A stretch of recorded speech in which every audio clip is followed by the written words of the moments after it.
অনন্ত, মেহেদি পাতা দেখেছ নিশ্চয়ই। এই কবিতাটি আমাদের জেনারেশনের কেউ শুনে নাই এমনটা আমার মনে হয় না, কারণ আমরা অনেকেই এই কবিতাটি শুনেছি। তো আজ কথা বলবো এই কবিতার কবি আবুল হোসেন খোকনের সাথে। ওয়ালাইকুম আসসালাম। ভালো আছেন? এই তো। তো আপনি একটু প্রচার বিমুখ মানুষ, অনেক ভয় নিয়ে বললাম যে আপনি আমার সাথে একটু বলবেন। ভয়ের কিছু নাই আসলে।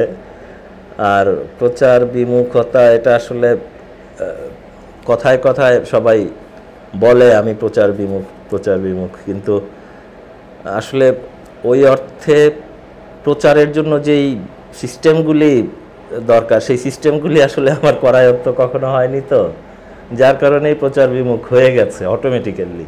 আচ্ছা আচ্ছা। তো প্রথমে যেটা জানবো যে আপনার একটু শৈশব নিয়ে একটু কথা জানা যাচ্ছে, আপনার শৈশবের দিনগুলোর কথা।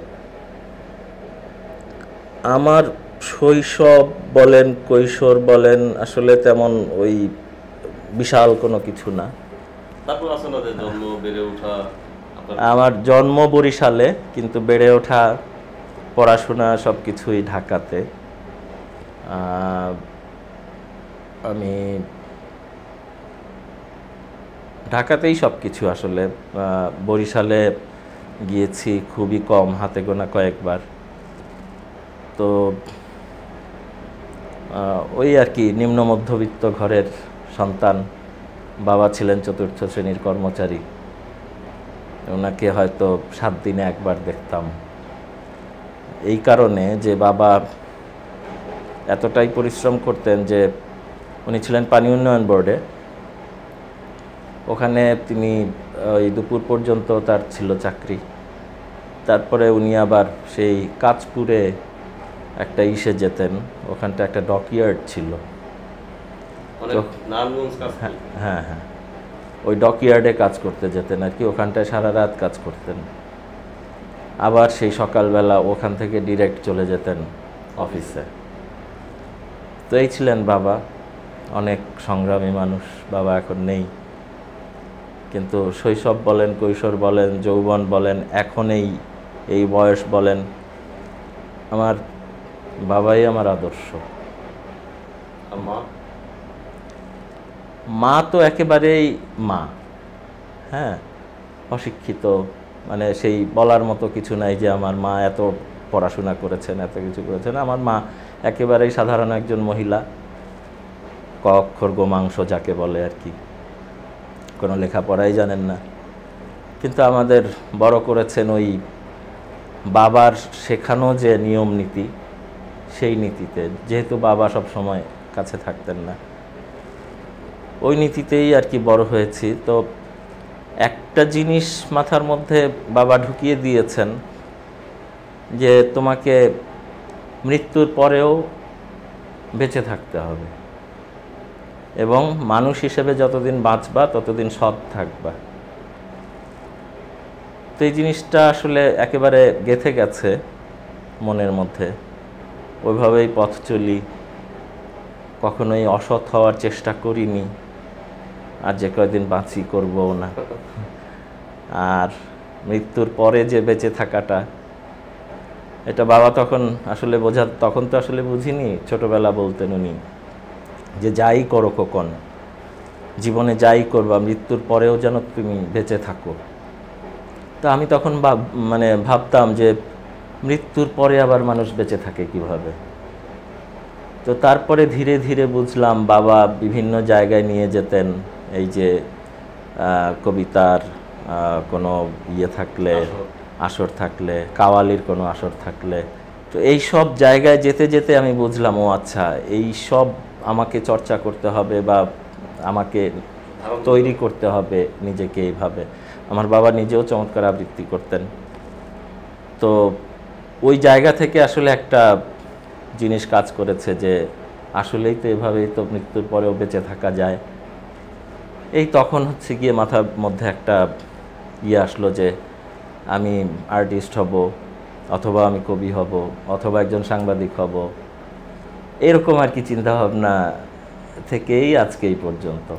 তবে একাডেমিক পড়াশোনা আমি আসলে চরম মূর্খ একজন মানুষ।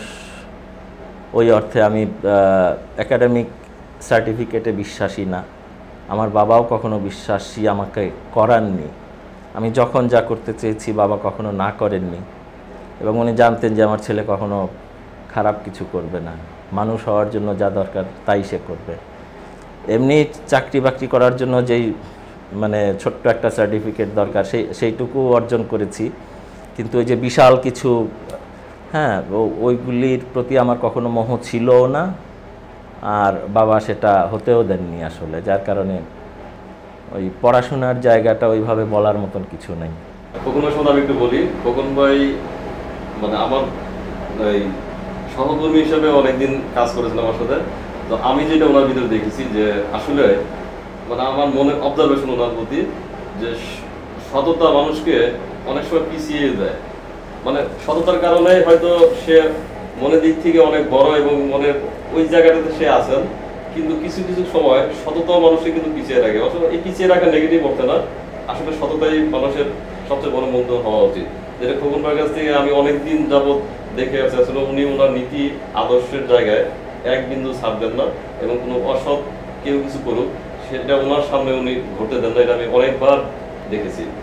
তো এবার কবিতা লেখালেখির বিষয়টা কিভাবে আসলেন? কবিতা ওই যে বললাম, বাবা সব সময় হচ্ছে গিয়ে কবিতা আবৃত্তি করতেন। যেমন এইখানে তোর দাদির কবর ডালিম গাছের তলে, আমরা দুই ভাই বোন, তখনও আমার ছোট ভাইটা ওর জন্ম হয়নি, কিন্তু আমরা বাবার গলায় এই লালনের গান, নিরিখ বাইন ধরে দুই নয়নে নিরিখ বাইন ধো, তারপরে এই যে আবৃত্তি, এগুলো শুনতে শুনতে শুনতে শুনতে এক সময় মনে হলো, আচ্ছা আমার বাবা যদি আমার কবিতা আবৃত্তি করেন তাইলে তো মনে হয় আরও সুন্দর হবে। এই একটা ব্যাপার ভিতরে কাজ করতো, কিন্তু কখনো বাবাকে বলিনি, কেননা বাবার চোখের দিকে তাকিয়ে কথা বলা, আমার বাবা আমার বন্ধু ছিলেন, কিন্তু এখন যেমন দেখা যায় আমার মেয়ে আমাকে হয়তো ডাক দিল, এই খোকন এদিকে আসো, হ্যাঁ, কিন্তু আমার বাবা, এটা তো কল্পনারও বাইরে। তো বাবাকে বলবো যে আমি একটা কবিতা লিখছি, সেটা আপনি আবৃত্তি করবেন বা শোনাবেন, এই সাহসটা কখনো আসলে ওইভাবে হয়নি। যদিও বাবা অনেক অনেক কিছু পড়াতেন আমাকে। আমি সেই ক্লাস 6-এ থাকতেই যেমন আমি বাইবেল, গীতা, তারপরে এই সব আমার পড়া শেষ। হ্যাঁ, তো আরও অনেক কিছু, এসব আপনি কল্পনা করতে পারবেন না। বাৎসায়নের কামসূত্র, এটা হচ্ছে অ্যাডাল্ট একটা জিনিস, একটা বই, কিন্তু ওই বইও বাবা আমার সামনে রেখে দিয়েছেন যদি আমি পড়ি।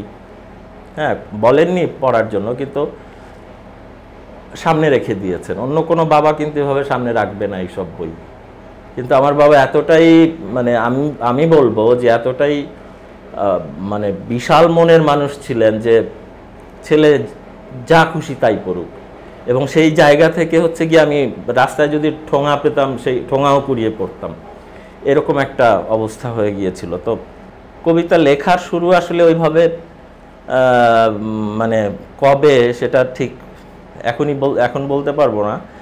সেই ছোটবেলায়, মানে তখন আমরা প্রথম কবিতা, যেটা কবিতা হিসেবে সবাই আর কি দেখলো, সেটা হচ্ছে মরণ দাহনা একবার ডাক দিয়ে আমারে। এই কবিতাটা আসলে আমরা তখন থাকতাম পশ্চিম রাজাবাজারে, খুব গরিব ফ্যামিলি, আগেই বলেছি আমরা। একটা রুমের মধ্যে অর্ধেক পার্টিশন দেওয়া হচ্ছে পর্দা দিয়ে, এই পর্দার এই পাশটায় আমি থাকি আর এই পাশটায় হচ্ছে মা আর বোন থাকে, বাবা তো বাইরেই। তো ওখানটায় বসে বসে আমার মনে হচ্ছিল যে আসলে এই জীবন আসলে জীবন না, এই যে এত কষ্টের জীবন, এই যে মা বোন ওই পাশটায় পর্দার ওই পাশে, আমি পর্দার এই পাশে, অথচ আমারই যারা ক্লাসমেট বা বন্ধুবান্ধব, তাদের দেখা যাচ্ছে বিশাল বিশাল বাড়ি, নিজেদের একটা রুম, নিজেদের সাজানো ঘর, কত কি। তো ওই জায়গা থেকে আমার মনে হলো যে আসলে এর চেয়ে বোধহয় ওই পারের যে কথা শুনি সেইটা বোধহয় আরও ভালো। যদিও আমার বাবা আমাকে শিখিয়েছেন সবসময় যে অন্য কারোর সাথে নিজের তুলনা করবা না, নিজের যা আছে সেটা নিয়ে সুখী থাকবা। হয়তো তোমাকে না খেয়ে থাকতে হবে, তোমাকে ছেঁড়া কাপড় পরতে হবে, কিন্তু তারপরেও নিজের যে গাটস, নিজের যে স্বকীয়তা যেটাকে বলে, সেটাকে তুমি ধরে রাখবা সবসময়। তারপর তখন ওই যে হঠাৎ করে মনের মধ্যে ওই জিনিসটা আসার পরে আমার মনে হলো আমি তো এটা নিয়ে একটা কবিতা লিখতে পারি।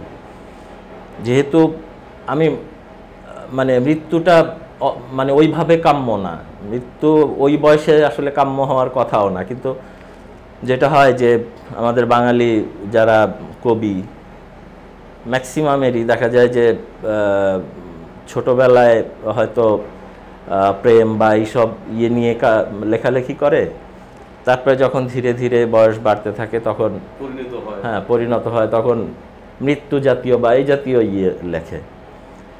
একমাত্র রবীন্দ্রনাথ বাদে, রবীন্দ্রনাথ প্রথম বয়সে মৃত্যু নিয়ে কবিতা লিখেছেন বা লেখালেখি করেছেন। এরপরে বয়স যত ওনার বেড়েছে তত উনি মৃত্যুকে দূরে রাখতে চেষ্টা করেছেন বা ওইসব নিয়ে ভাবেনি সত্যিকার অর্থে। তো আমি লিখলাম, লেখার পরে তো সেটা কবিতা কি হলো কিনা জানি না। আমার কিছু বন্ধু বান্ধব ছিল তখন, আমরা একসাথে আড্ডা দিতাম, ইয়ে করতাম, তো আমি ওদেরকেও দেখাইনি। এরপরে অনেক দিন পরে আমি তখন আর কি বেশ বড় হয়ে গেছি, এর মধ্যে আমি প্রচুর লেখালেখি করছি নিজেই, কাউকে দেখাই না।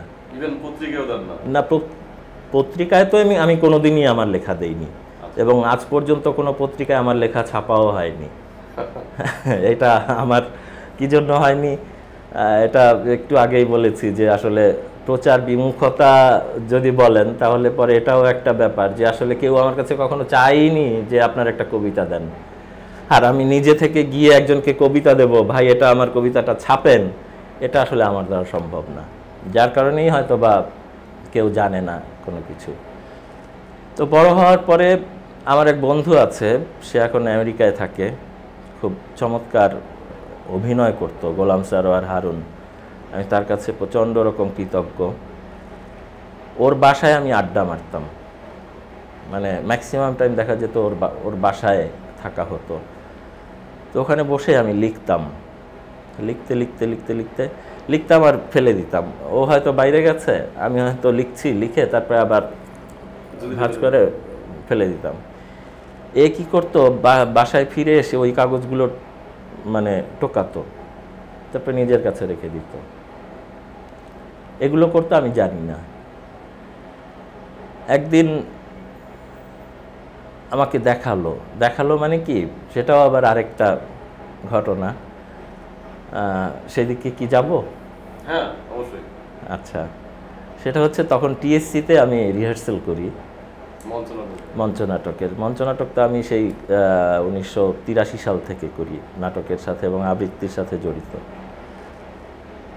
তো তাদের গ্রুপে, তখনও আমি ওই গ্রুপে জয়েন করি নাই, ওই হারুনদের গ্রুপে একটা মেয়ে ছিল, মেয়েটাকে আমার ভীষণ ভালো লাগতো। হ্যাঁ, সে আবার রেড ক্রিসেন্ট করতো তখন। তো রেড ক্রিসেন্টের আমি তখন বিভিন্ন এই যে কালচারাল প্রোগ্রামে দেখা যেত যে মানে আর্টিস্টিক যে কাজগুলো, ক্রিয়েটিভ কাজগুলো, এগুলো আমি করতাম। তো একদিন, হ্যাঁ ওই সময় সেই একদিন সেই কাজ শেষ, তখন সেই মেয়েটা আবার চা নিয়ে আসলো, চা দিল। তখন মেয়েটাকে আমার খুব ভালো লাগলো এবং তাকে দেখার জন্য আমি টিএসসি যেতাম। মানে এমনিতে তো টিএসসি প্রতিদিনই যেতাম, কিন্তু তখন যেতাম ওই মেয়েটাকে দেখার জন্য। এটা আবার হারুন জানতো। একদিন বলে কি যে ওর সাথে কি পরিচয় করিয়ে দেব? আমি বললাম দেন না। তো ওই মেয়েটাকে ডাকলো, ডাকার পরে বলল ইনি হচ্ছেন আমাদের গ্রুপের মেম্বার, আর আমাকে দেখিয়ে বলল যে ইনি হচ্ছেন। সাথে সাথে মেয়েটা বলা শুরু করলো, আপনি আবুল হোসেন খোকন, আপনি চমৎকার কবিতা লেখেন, আপনার কবিতা পড়তে পড়তে আমি কান্নায় ভেসে যাই। হ্যাঁ, এরকম। তো আমি হয়ে গেলাম যে আমি আবার কবে কবিতা লিখলাম, আবার সেই কবিতা এই মেয়ে পড়লো বা এত কিছু জানে আমার সম্পর্কে। তা আমি হারুনের দিকে তাকাই, হারুন তখন আবার অন্যদিকে চলে গেছে। যাই হোক, সেই মেয়ে তখন আমাকে ইচ্ছা করে, হ্যাঁ ইচ্ছা করে। তো সেই মেয়ে আমাকে তখন দিয়ে আদায় করিয়ে নিল যে প্রতিদিন আপনি একটা করে কবিতা লিখবেন আর আমাকে দেবেন। হ্যাঁ, টিএসসিতে যখন আসবেন সাথে করে নিয়ে আসবেন। আমার মনে হলো বাহ, আমি তো অনেক কবিতা লিখতে পারবো তাইলে। এবং দেখা যেত কোনোদিন হয়তো 2টা কবিতাও নিয়ে যেতাম। এইরকমভাবে আসলে কবিতার চর্চাটা শুরু। আমার বন্ধুরাই আমার সবচাইতে বড় আসলে উৎসাহদাতা। কবি হয়ে ওঠার পেছনে তারাই আসলে সবচাইতে বড় ভূমিকা পালন করেছে। আর একেবারে পেছনে তো আমার বাবা ছিলেনই।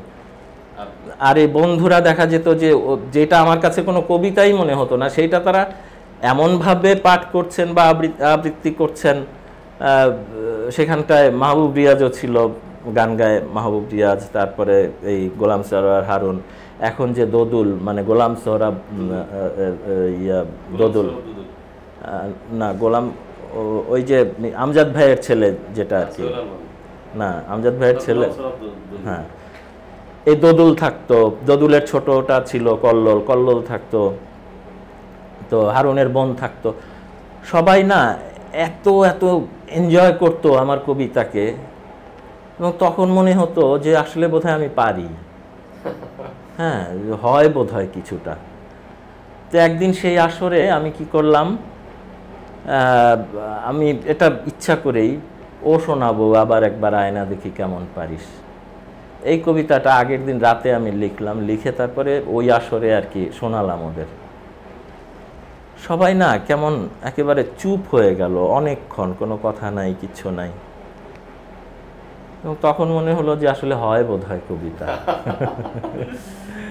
আচ্ছা, নারী প্রেম বিয়ে আপনার জীবনে? নারী প্রেম বিয়ে অনেক কঠিন প্রশ্ন। নারী আমার কাছে, আমি যখন একেবারে যখন আমার বুঝ তৈরি হয় তখন থেকে নারী আমার কাছে শ্রদ্ধার মানে পাত্র। আমি আমার মেয়েকেও সম্মান করি নারী হিসেবে। আপনাদের সম্পর্ক অনেক বন্ধুত্বপূর্ণ। হ্যাঁ, অনেক বন্ধুত্বপূর্ণ আমার মেয়ের সাথে আমার। বা তো নারীকে এটাও আবার বাবার কাছ থেকেই শেখা। আমি আপনাকে ছোট্ট একটা ঘটনা বলি। বাবা ধরেন রাতে হয়তো বাসায় ফিরেছে, তার সাইকেল ছিল, সাইকেলে করে ফিরতেন উনি, তো ওনার সাইকেলের আওয়াজ তো আমরা বুঝতাম যে। তারপরে উনি যখন ঘরে ঢুকতেন তার আগে একটা কাশি দিয়ে নিতেন, হ্যাঁ, তখন বুঝতাম যে বাবা এসছে। কি জন্য কাশি দিতেন? ঘরের মধ্যে আমার নারী হচ্ছে গিয়ে আমার বোন আর আমার মা, একজন হচ্ছে তার মেয়ে আর একজন হচ্ছে তার স্ত্রী। এদের প্রতিও যেই সম্মানটা উনি দেখাতেন, হয়তো থাকতে পারে যে হয়তো তারা ঘরোয়াভাবে হয়তো আছে, একটু নড়ে চড়ে বসলো বা কিছু, এই কারণে উনি কাশিটা দিতেন।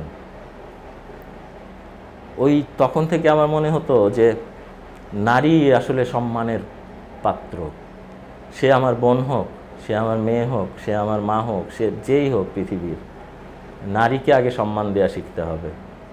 আমি এখনও সেই জায়গাটায় অটল। আমি নারীকে এখনও সম্মান করি, এবং নারীকে অসম্মান করে আজ পর্যন্ত আমার কোনো লেখা আমার মনে হয় না আমার হাত দিয়ে বেরিয়েছে। এই হচ্ছে নারী। প্রেম ওই যে কবিতা বললাম, হ্যাঁ, যে প্রতিদিন একটা করে কবিতা দেবেন, তা আমি তো তখন উঠতে উঠতে যেতাম। আমি তখন বাবুবাজারে একটা প্রেসে বসতাম, ডিজাইন করতাম, সেই 1988 সালের দিকে, 88-89 দিকে। হাতে ডিজাইন করতেন? হ্যাঁ, তখনও তো কম্পিউটার আসেনি। তখন তো আসলে ওইভাবে ক্লায়েন্ট পাওয়া যেত না। সেই বাবুবাজারে আর কতটুকুই বা ভালো ক্লায়েন্ট পাওয়া যায়। তো দেখা যেত হয়তো না খেয়ে আছি, কিন্তু ওই বিকেলে আমাকে এসে টিএসসিতে 3টার মধ্যে থাকতেই হবে, কারণ ওই মেয়ে আসবে, হ্যাঁ, তাকে আমার কবিতা দিতে হবে, সে আবার আমার জন্য হয়তো কোনো খাবার নিয়ে আসবে, সেটা তার সামনে বসে আমাকে খেতে হবে, হ্যাঁ, তাকে সাধলেও সে খাবে না, সে বসে বসে দেখবে আমি খাচ্ছি, হ্যাঁ, এটা তার জন্য একটা বিশাল আনন্দের ব্যাপার, যে একজন কবিকে সে খাওয়াচ্ছে। তো ওইখান থেকে প্রেম।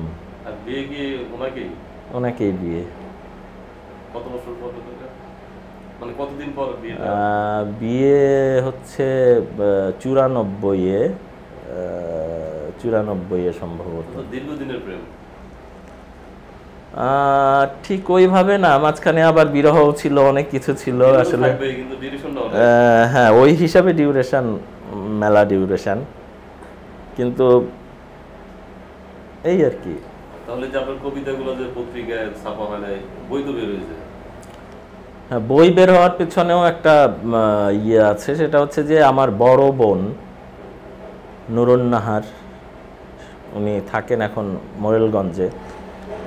মোরেলগঞ্জ কি? না, মোরেলগঞ্জ হচ্ছে খুলনায়, না বাগেরহাটে। ওখানে উনি চাকরিও করেন, ওনাদের মানে হাজব্যান্ডের বাড়িও ওখানটাতেই, ওনারা বাড়ি করেছেন। তো আমার বোন আসলে হয়েছে কি যে আমার বাবার কারণে আমাদের এই বোন বলেন বা অন্যান্য যারাই বলেন, সবাই আমার প্রতি একটা আলাদা একটা কেমন যেন ভয় বা এই জাতীয় কিছু একটা তৈরি হয়ে গেছে, যে এই ছেলে মানে নর্মাল কোনো কিছু না, একটা অ্যাবনর্মাল ছেলে বা অনেক গুণী একটা ছেলে, যে এক ইসে দেখা যায় যে বাবার ছবি সামনে নিয়ে বাস ড্রয়িং করছে, ছবি এঁকে ফেললো, হ্যাঁ, এক বসায়। আমি তখন এইভাবেও মানে ছবি আঁকতাম, ইয়ে করতাম। তো এইভাবে করতে করতে করতে করতে যেটা হয়েছে যে আমার বড় বোন একদিন বলল যে তুই একটা বই বের কর না। আমি বললাম আমি বই বের করবো, আমার কি কবিতা হয় নাকি? বললো যে যাই হয় তুই এটা বের কর, আমি টাকা দিই তোকে।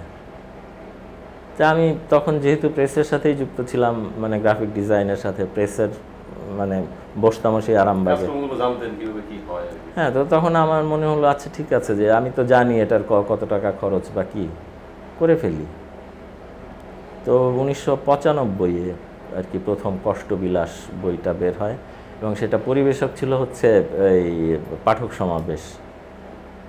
এবং বইটা বের হওয়ার পরেই হচ্ছে গিয়ে মানে কিছুদিনের মধ্যেই সেটা আর কি প্রিন্ট শেষ।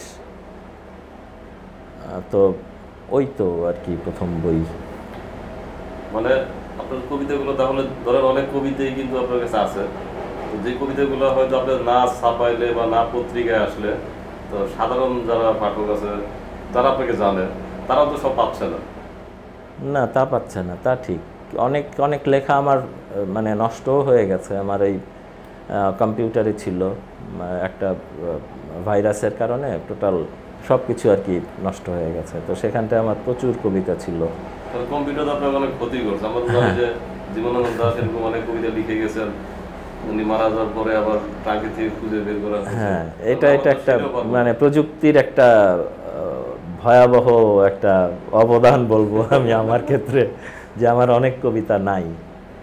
তারপরেও আমি চেষ্টা করি, মানে এখন যেহেতু ফেসবুকের যুগ, আমি আমার লেখাগুলো ফেসবুকে আমি আপলোড করে রাখি।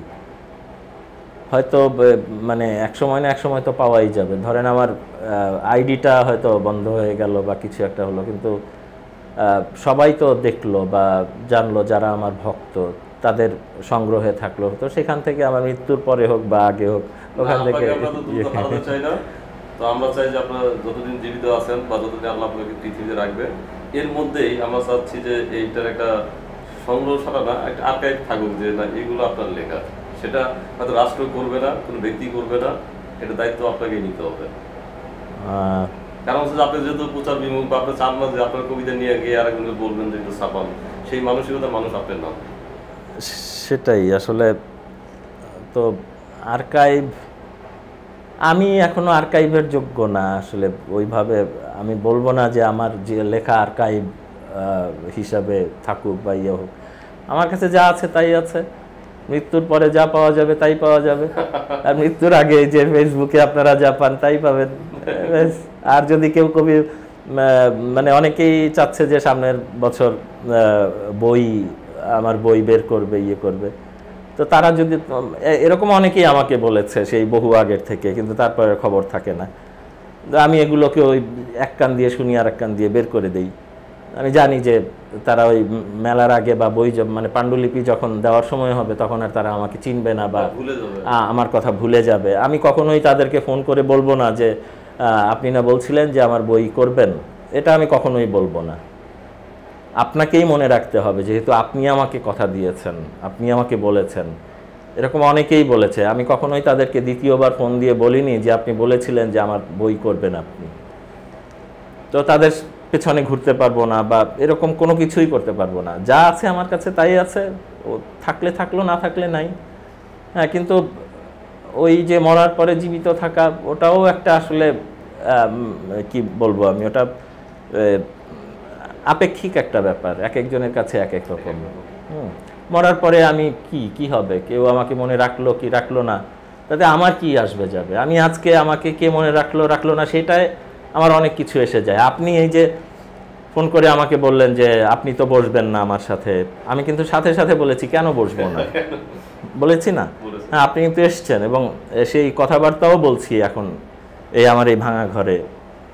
তো এই তো এটাই আমার প্রাপ্তি, এই যে ভালোবাসাটুকু, এটাই আমার প্রাপ্তি। আজকে আমার অনেক অনেক বন্ধু, এগুলো আমার প্রাপ্তি। এবং আমি জানি এরা আমার সমস্ত বিপদে, সমস্ত কিছুতে ঝাঁপিয়ে পড়বে। এই যে প্রাপ্তি, এর চেয়ে বড় কিছু আর তো দরকার হয় না। যদি মরার পরে এরা মনে রাখে, সেটাই আমার হয়তো বা মানে বেঁচে থাকা। মানে বিষয়টা হচ্ছে দর্শক, আসলে কবিরা কোনো কিছু প্রাপ্তির আশায় কোনো কিছু লিখেন না। ওখান থেকে লিখতে লিখতে হয়তো একটা প্রজন্ম পর একটা প্রজন্ম যদি কোনো একটা লেখা দিয়ে মানুষ পড়ে কিংবা ওই লেখা থেকে কেউ কোনো উপকৃত হয়, তাহলেই কবি জীবিত থাকুক আর মৃত থাকুক, ওখানে হয়তো কবির বা লেখার সার্থকতা। তো শেষ করবো আজকের এই আয়োজন। দেখা হবে নতুন কোনো পর্বে নতুন কোনো অতিথির সাথে। ভালো থাকবেন ভাই, যদি দর্শকদের কিছু বলেন। আসলে আমি তো ক্যামেরার পেছনের মানুষ, সামনের মানুষ না। এই হাসানের কারণে আজকে আর কি ক্যামেরার সামনে বসা। অনেক কিছু বলতে ইচ্ছা করে, কিন্তু ওই যে সময় একটা ব্যাপার, আমাকে অত সময় কে দেবে? কেউ না। মরার পরে যদি কেউ খোঁজে, তাহলে হয়তো আমাকে পেলেও পেতে পারেন।